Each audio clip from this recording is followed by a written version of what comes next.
Good morning on our main story, and the Syrian city of Aleppo is once again being bombarded by shells and airstrikes after a fragile truce aimed at allowing fighters to leave broke down.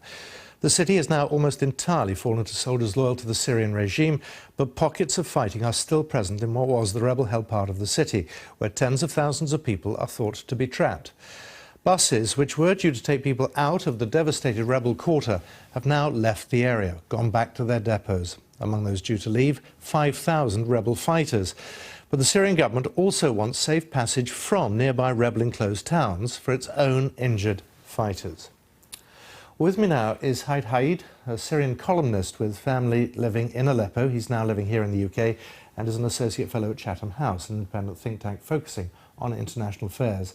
Also in our Westminster studio, I'm joined by the Labour MP Mary Cray, who voted against military intervention in Syria in 2013 but backed airstrikes last December. I'll come to her in just a moment. But first, Haid, you have family in Aleppo, a mother, father, two sisters, and you've spoken to one sister in the last couple of hours. Mm-hmm. What's she saying to you? Well, that sister is the one who is still in the besieged area of Aleppo. What she's saying is unbelievable because the shelling didn't stop and there's no fuel, no electricity, no food, and people, they don't know what they're expecting, they don't know when they will die, and that's what they're facing there right now. Is that the first time she's spoken to you in terms of there's no hope left? I think this is the most depressing time because you always face death in Syria because of the daily shelling wherever you are. But now, because the regime is just meters away from them and they know that the regime is coming unless there is a way out, and so far there is no way out. You wrote a very moving article about the death of your brother. You know all too well how Aleppo and Syria has faced this difficulty. And yet, there doesn't seem to be any anger about the lack of intervention or help. Do you feel frustrated? Big time, but I don't show it. That's the difference. There is anger, there is disappointment, there is so many mixed feelings. But in general, what has been done towards Syria is nothing. There has nothing that has been done towards Syria, and this is why people, for years now in Syria, they're saying that we have been left alone there, and they're right, because no one cares about those who are being killed there.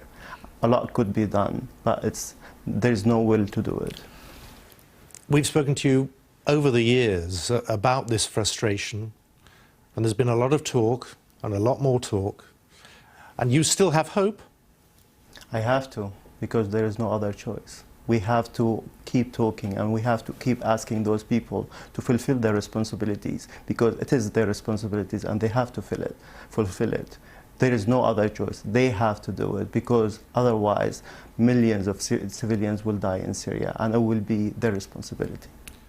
Mary Cray, in Westminster, do you feel responsible?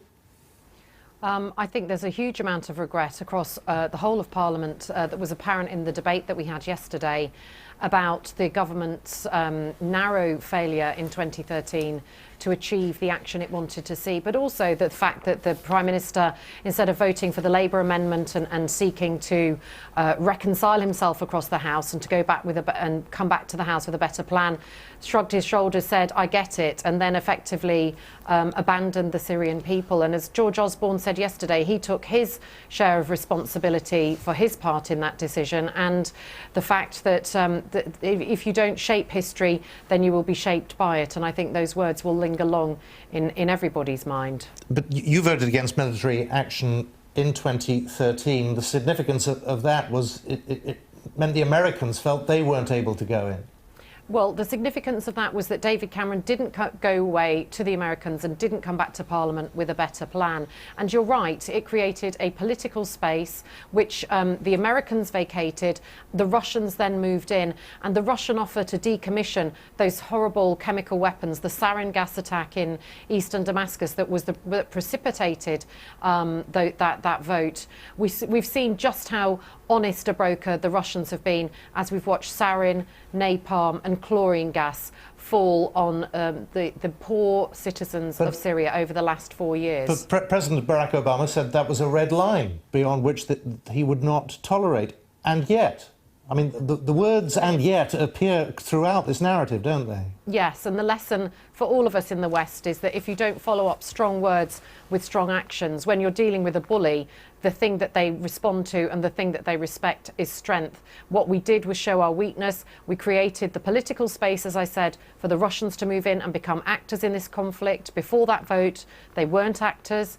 And we also it opened up the military space, which was then occupied by then Islamic State, now Daesh, to create their own caliphate and to lure and to groom our own young people and thousands of fighters and jihadi brides from over 100 countries to go and give their life in the doomed nihilistic death cult, which they're now thankfully all trying to get out of. But, you know, it's created all sorts of unintended consequences that none of us could have foreseen.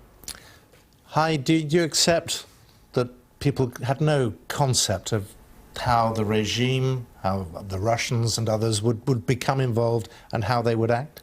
I think everyone knew that if they don't act as soon as possible, things will get worse and the regime will get more support and things will basically become like what we are saying right now, disaster.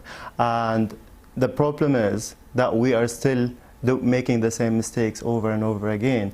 We're still looking now at what's happening there and we're saying that, okay, we don't know what to do, but if we don't act now, things will get even worse. So there is still some space that we can act in and we can do something about it. There is airdrop aid to those more than 500,000 people inside Syria. They've been not allowed aid in for months now. What will happen to those people if everyone says that it is difficult and that's it? We cannot do anything about it. How much longer can your sister hold out, do you think? No one knows. Hours maybe less. Really, no one knows.